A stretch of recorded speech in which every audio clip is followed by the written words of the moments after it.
Hello guys and welcome back to my channel. So in this video I will tell you how to use saved audio on Instagram Reels. So let's first actually save the audio here. So I will tap the Reels option here and let's save this audio here.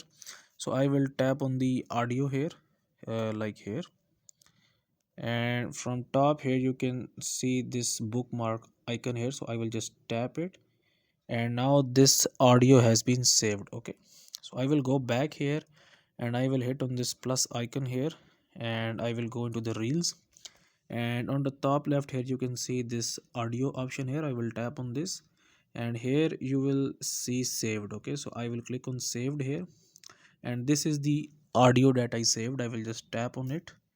Okay, and I will just done, and now this audio has been imported into my reel. So guys, if you find this video useful, kindly like this video and subscribe to my channel, and I will see you in the next video.